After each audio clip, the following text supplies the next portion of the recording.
Ngenda kuyigiriza 4 weird traits ezigenda okufuula high value man abantu kwe batandikira okulabira ne batandika okuteeka oba omuntu ng'alaba nti this guy is becoming a high value man. Naawe omuntu obadde tozimanyi laba video eno ogimanyi.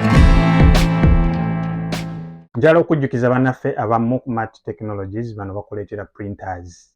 Nagamba zifotokopinga ate era mu black and white ku mpapula eŋŋumu nga bw'olaba posters ezo, business card, business posters ezo ezikuba obulango, gift cards ne wedding invitation cards wezikuba. Baleeta spare kwosa n'ezo empya n'enkadde ate nga baziliizinga. Basangibwa Waleere ku Nasa Road, enamba yaabwe yeeyitawo wansi awo bakooneko. Bw'oba tosobodde batuukako ojja tuukirira nze nje bakutuusaako. Weird traits zino bw'otandika ozzikola oba omuntu ng'alaba atandika okulaba nti you are improving, namba esookera ddala kye tuyita continuous self improvement. Omuntu atandika okulaba ng'ebintu bye wali okola tokyabikola, omuntu alaba nga okyuse, si ggwe oli gwe yali amanyi, atandika okubuuza ennaku zino wabaaki, ennaku zino wakulu. Kasaba atandika okubuuza ebibeera bwe bityo, mwe ba high value men aba masculine classes. Ekyo ndowooza ku kyalo gy'obeera kuba nfuna report nti kati ennaku zino abantu bambuuza gundi waba otya. Kyakabi nnyo. So self improvement can be seen as a sign of a high value man. Era self improvement otandika okubeera attractive eri abantu, abakazi n'abasajja batandika okukulabaga gundi naakuze, gundi nnaku zino nga tebategeera ki ky'okola. So self improvement eyinza okubeera mu by'emirimu, mu by'essente, mu neeyisaayo, oba obadde okola training ng'otandise obeera ku form, balaba self improvement. So self improvement kigambo kinene. Bw'obanga okola ekintu omuntu atandika okukulanaga naye no gundi yatandika nga asaaga, kati ayina w'atuuse, osegeera. So self improvement abantu batandika okwagala okubeerako, okutambula naawe kubanga otandise okulaga promising nti gy'olaga omanyiyo. So bantu bangi be tulabyeko abaze mu music industry wa ba tiktokers nga yalinga asaaga n'abantu ne batandika okulanga gundi n'ekintu kye kiri serious. So self improvement abantu batandika okulaba nti asobola okukulyako singa akubeera okumpi, asobola okufuna kyalya oba n'asalawo n'ayagala akubeere kumpi. So bw'obanga ezo ze zimu oba obadde tokikola kiteekemu amaanyi, bw'oba obadde otandise okuggwaamu amaanyi, making sure nti self improvement oyongereramu ddala. Olina okitegeera nti bw'oba otandise okuself improvinga tozikiza, sigala ng'okikola kubanga ekyo kye kigenda okkuyimusa abantu bakulabe nga high value man. Ensonga namba 2 ekufuula high value man kye tuyita respectiveness. Abantu bonna baafaanana atya buli omu omuwa ekitiibwa, ate naawe kennyini weewa ekitiibwa. Olina entalo z'otayingirira, olina ebintu ebimu by'otafaako. Omuntu ne bw'aba nga oba alina ekyakoze wabula engeri gy'orespondingamu eraga nti weewa ekitiibwa. Oli bw'akuvuma ekigambo ekya GB 10 ate gwe n'omuddiza kyabiri, then kitegeeza nti you are reacting. Wabula engeri gy'ohandolingamu ebintu yeeraga abantu oba naakenyini ogamba nze ennaku zino nakkakkana.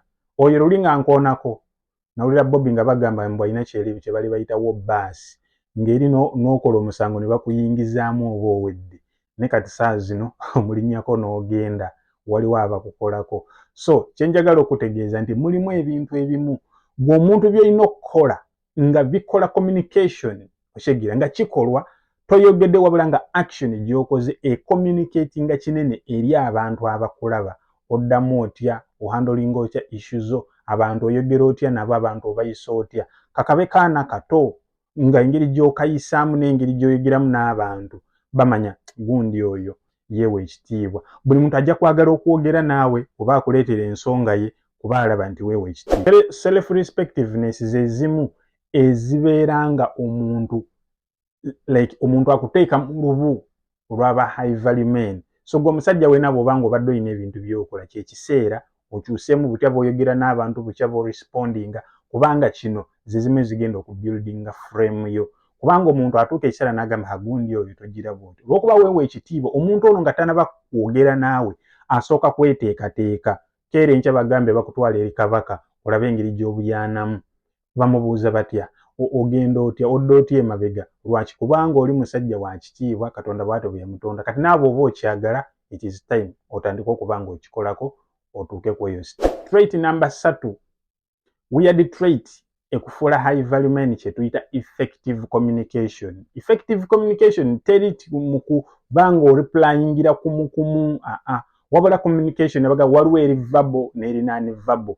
Oyinza okuba nga onyumya n'omuwala kwegamba nga alaba nti you are communicating okitegeera kuba effective omuntu bw'akubuuza ekibuuzo oba bw'ayogera ekintu naawe n'okiddamu n'okyogera bw'onyeenya omutwe bw'owuuna bw'omutunuulira kwegamba alaba nti omuntu ono agamba mutuufu namusisinkanye nadde essuubira nti asooka kumpa attention bweti yabadde ali ize okitegeera kati eyo yokka eyo omuntu agamba nedda munaaye si muzibu muntu mulamu okitegeera ng'oli awo so zeezimu ezikufuula high value man singa obanga omuntu kye tuyita effective communication osisinkanye omuntu munyumya mutuufu alina okuwulira nti omuwulidde ate otegedde biki byakugambye ekyo kirabikirawo ezimu ku traits kugamba ezikufuula attractive kubanga omuntu agamba gundi antegeera nze gundi gwe njagala okwogera naye ajja tegeera kiki eŋŋamba so buli oba nga having a conversation n'omuntu oba mukazi oba musajja show genuine interest omuntu ono mubuuze ku bibuuzo ku ekyo kyennyini ekyayogerako kugamba naye asobola okuddamu okwennyonnyola ennyo kye tuyita genuine interest oba mukazi oba musajja laga nti ofaayo era oyagala okumanya omuntu ono kikyayogera gezaako n'omugamba nandyagadde tuddemu tunyumyemu onyinnyonnyole ku kintu ekyo mpa ku nnamba yo nja kuddamu tuwogeremu oba musajja oba mukazi then omuntu ono awuliranga nti mu butuufu you are a good person mwahanviza emboozi etegeerekeka.